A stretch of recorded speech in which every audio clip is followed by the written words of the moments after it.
मैं सीधे कैबिनेट में जाकर के प्रेमचंद अग्रवाल से ऐसा आमना सामना करूंगा, इतने घूसे मारेंगे हम उनके।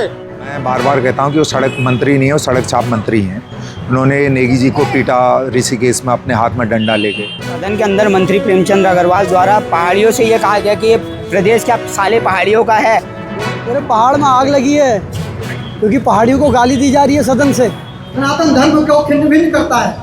पहाड़ी आर्मी उत्तराखंड वर्तमान समान नागरिक संहिता कानून में विभिन्न प्रावधानों में बदलाव चाहती है। लिव इन रिलेशन से उत्पन्न असामाजिक परिस्थितियाँ। मात्र 1 साल के वक्त में प्रवास के बाहरी लोगों को सरकारी योजनाओं का लाभ, इससे उत्तराखंड के मूल निवासियों का अधिकार खत्म होंगे।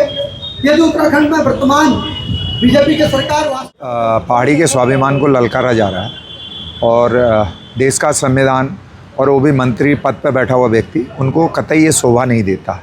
और मैं बार बार कहता हूँ कि वो सड़क मंत्री नहीं है, वो सड़क छाप मंत्री हैं। उन्होंने नेगी जी को पीटा ऋषिकेश में अपने हाथ में डंडा लेके। उन्होंने सनातन धर्म के हमारे श्लोक का मजाक उड़ाया। उन्होंने उत्तराखंड की विधानसभा में जो मंदिर है हमारा, उसमें पहाड़ी साले कहकर कागज़ फेंक दिए और उसमें जो हमारे विधानसभा अध्यक्ष मूक दर्शक बनकर उनको संरक्षण देते हुए नजर आई। महेंद्र भट्ट जी लगातार लोगों की अभिव्यक्ति की आज़ादी धमकाने का काम कर रहे हैं। तो ये उत्तराखंड में हो क्या रहा है? तो मुझे ऐसा लगता है कि उत्तराखंड पूरी पीड़ा में है। लोग हिटलरशाही और तानाशाही अपने जीवन को बचाने के लिए लोग बोल जरूर नहीं रहे, लेकिन उनके अंदर कुंठा और पीड़ा भरी हुई है। उस पीड़ा के रूप में हमने यहाँ से लोगों को जगाने का काम किया और ये जब तक अलग जगी रहेगी। दिल्ली आपने देखा होगा, हमने दिल्ली में भी आंदोलन किया और 25 तारीख को हम कई हज़ार 50,000 लोगों की भीड़ जो प्रवासी हैं वहाँ करेंगे। और उसके बाद भी प्रेमचंद अग्रवाल जी को नहीं हटाया गया तो हम जो उनका ऋषिकेश घर है उस घर पर जाके हल्ला बोल करेंगे। और ये कोई हम डरने वाले लोग नहीं हैं। इस देश के प्रति, इस भारत के संविधान के प्रति उत्तराखंड के लोगों की जो शहादत है, उनकी जो सद्भाव है, उसके प्रति जो लगाव है, उसको जो अपना आदर्श मानते हैं, उसका मतलब ये नहीं है कि हम संस्कारिक और हम संस्कारवान हैं, हम किसी को गलत नहीं कहते हैं, हम भावनाओं में बहने वाले लोग हैं। लेकिन इसका मतलब ये नहीं कि आप हमारे पहाड़ का पानी और जवानी की परीक्षा लो। और जब परीक्षा ली जाएगी तो अगर कानून के दायरे में रहकर उनको हटा दिया जाता तो ठीक है, नहीं तो फिर कानून में अपने हाथ में लेकर भी हम लोगों ने लड़ाई लड़ी। हम जेल जाने से नहीं डरते हैं, लेकिन हम अपने अपमान का बदला निश्चित रूप से लेंगे। अब लोगों ने मुझसे कहा, आप सवाल पूछेंगे कि साहब उन्होंने माफ़ी मांग ली, क्या कोई अपराध करता है कानून में कोई ऐसा है कि उसको माफ़ कर दिया उसका चालान नहीं, हम उसको जेल नहीं भेजते हैं। क्राइम जितने भी होते हैं उसकी सज़ा जेल में होती है। तो जेल नहीं तो कम से कम प्रदेश से तड़ी पार तो हों प्रेमचंद अग्रवाल। देखिए, देखा जा रहा है कि आप इतने आंदोलन भी कर रहे हैं, सब कुछ हो रहा है, पूरे उत्तराखंड में प्रोटेस्ट चल रहा है, लेकिन सरकार के कान पे जू नहीं रेंग रही है। साथ ही सुना जा रहा है कि प्रेमचंद अग्रवाल जी को एक नई जिम्मेदारी दी जा रही है। क्या कुछ कहना चाहेंगे इस पर? देखिए, पहाड़ में एक किश्तगोनी पहाड़ में उजड़ने की में हुई पाँख, यानी जब किसी का अंत समय आता है तो उस पर पंख लग जाते हैं। तो मुझे लगता है, मुझे कहना नहीं चाहिए, इतना बड़ा अन्याय हो रहा, पहाड़ पूरा बिलख रहा है, दर्द में है कि हमको ऐसा कहा गया है। और निश्चित रूप से अगर उसमें आप उसको जिम्मेदारी दे रहे हैं तो उनके घावों को और कुरेद रहे हैं।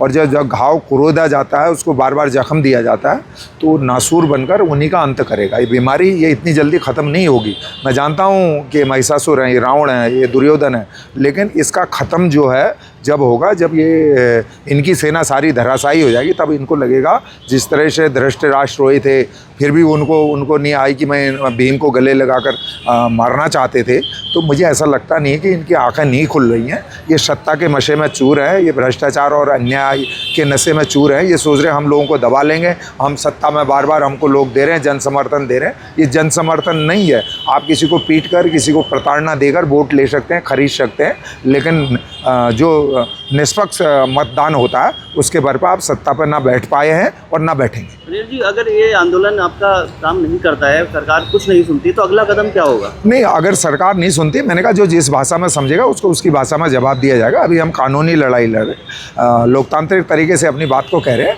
अगर नहीं मानेंगे तो हम 10-20 गाड़ियों से प्रेमचंद अग्रवाल जी के घर पर जाएंगे और वहाँ से उनको ललकारेंगे और उनको प्रदेश से बाहर खदेड़ने का काम करेंगे। उसके लिए जो सज़ा मिलेगी हम उसके लिए तैयार बैठे। लेकिन हम अपना अपमान बर्दाश्त नहीं करेंगे। ये राज्य सारे लोगों के लिए बना, पहाड़ी प्लेन ये सब भावनाएं अलग विषय हैं। हम इस पर मैं खुद व्यक्तिगत रूप से बहुत ज़्यादा विश्वास नहीं करता हूँ, लेकिन किसी भी की व्यक्ति को, उसके मातृत्व को, उसके पितृत्व को, उसके संस्कारों को ललकारने की आज़ादी किसी को नहीं है, किसी के पास अधिकार नहीं है। और उसको ललकारा जाएगा तो उसको माकूल जवाब, जो जिस भाषा में समझेगा, मैं फिर कह रहा हूँ, उसको उसकी भाषा में जवाब दिया जाएगा।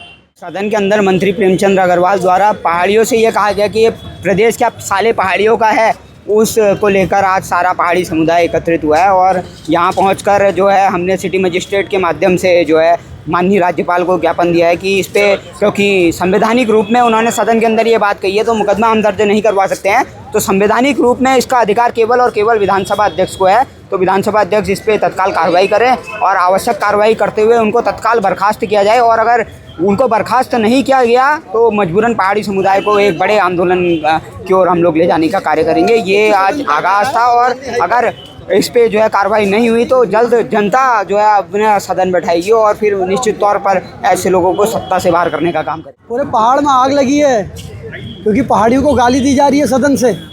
बदतमीजी की हद पार हो चुकी है। पहाड़ के लोगों ने शहादत इस राज्य को बनाने के लिए की है, ना कि गाली खाने के लिए। इन बदतमीजों को इस राज्य से भगाएंगे। जितने भी पहाड़ विरोधी लोग होंगे गांव-गांव घर तक जा रहे हैं, आंदोलन तेज किया जाएगा। हमारा सीधे कहना है, इस राज्य में रहना है तो यहाँ के रीति रिवाजों का पालन करें, यहाँ के संसाधनों को बदतमीजों की तरह मत दोहन करें और हमारे महिलाओं पे, माताओं पे गलत नज़र न डालिए। हर किसी को हर जगह रहने का अधिकार है, मगर इस मानसिकता के साथ इस राज्य में रहोगे, जितने भी पहाड़ विरोधी मानसिकता के लोग इस राज्य में होंगे, इन सबको कह देना चाहते हैं प्रेम से यहाँ रहिए। अदरवाइज विरोध मानसिकता के साथ जी रहे हैं तो प्रेम से चले जाइए, नहीं तो इस राज्य से बाहर भगाएंगे। दूसरा, सड़क छाप। इस राज्य के आंदोलनकारी सड़क छाप नज़र आते हैं, जिनकी बदौलत आप विधायक बने हो। ये राज्य अलग नहीं होता, तुम विधायक क्या प्रधान बनने की औकात नहीं रखते थे। महेंद्र भट्ट जी से स्पष्ट शब्दों में कहना देना चाहता हूँ, या तो अपने आप को पहाड़ी मान लीजिए या अपने आप को दोयम दर्जे का मान के बाहर की बात करिए। बर्दाश्त नहीं करेंगे। देखिए, इधर आप धरना प्रदर्शन भी कर रहे हैं, रैलियां भी निकाल रहे हैं, लेकिन कहीं ना कहीं देखा जा रहा है कि प्रेमचंद अग्रवाल जी को कहीं सरकार में अधिक जिम्मेदारियां भी दी जा रही है। इससे क्या किस तरीके से देखिए, ये तरीका सीधा है कि 70 विधायक नपुंसक हो चुके हैं जो सदन में बैठे थे। वो पहाड़ियों के नाम पे सिर्फ डकार रहे, पेंशन बढ़ा रहे, तनख्वाह बढ़ा रहे। ये प्रमोशन सरकार कर रही होगी, जनता नहीं कर रही है। धाकड़ धामी अब धड़ाम धामी होंगे अगर यही रवैया रहा।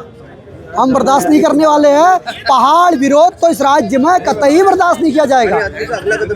पहाड़ी आर्मी का अगला कदम, हम अभी गढ़वाल यात्रा में निकल रहे हैं। 8-10 दिन के बाद कुमाऊं यात्रा पूरी कर दी। एक एक व्यक्ति को जगाएंगे। पहाड़ हमारे बाप का, हमारी बबौती है, छीनने नहीं देंगे इसको किसी को। गलत तरीके से बात बर्दाश्त नहीं करेंगे हम। जिस तरह कैबिनेट मंत्री ने अपनी अमर्यादित भाषा से पहाड़ को अपमानित करने का काम कर रखा है, इससे पूरे पहाड़ के निवासियों को और 33 करोड़ देवी देवताओं को इतना गुस्सा आ रखा है।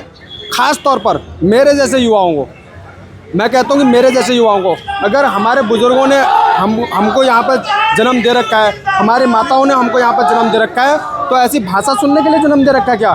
तो मैं कहना चाहता हूँ सभी युवाओं से और सभी बुज़ुर्गों से, सभी यहाँ के जनमानस से, उत्तराखंड के और पहाड़ियों से ख़ास तौर पर, आप लोग या तो ये गाली सुनो या तो फिर हम जैसे योद्धाओं को और पैदा करो। मैं तो कहना चाहता हूँ जिस दिन अब कैबिनेट में बैठक होगी, मैं सीधे कैबिनेट में जा कर के प्रेमचंद अग्रवाल से ऐसा आमना सामना करूँगा, इतने घूंसे मारेंगे हम उनके, वो खुद ही अपने आप ही यहाँ से कलंकित होकर के वापस जाएंगे। और ऐसे लोगों को हम लोग बर्दाश्त भी नहीं करने वाले हैं। अरे पहाड़ में आकर के पहाड़ के लोगों ने आपको बताओ मंत्री तक बना दिया, पहाड़ के लोगों ने इतना सम्मान करा। पहाड़ के लोग वैसे भी सम्मान करते हैं सबका, लेकिन आप लोग ये सम्मानित भाषा से आप लोगों की इज्जत राज नहीं आ रही है। तो मुझे लगता है कि हम लोगों को गलत जो अपनी एक और भाषा है, जो सीधे आमने सामने की, जो सीधे चपेट मारने की, सीधे ये जो गालीबाज ये गाली कर रहे हैं ना, ऐसे लोगों को बिल्कुल ऐसा भगाएंगे तो हमको वो वाली भाषा भी अपनानी पड़ेगी। तो हम इनको भगा करके छोड़ेंगे और हम ये अपमान नहीं सहेंगे।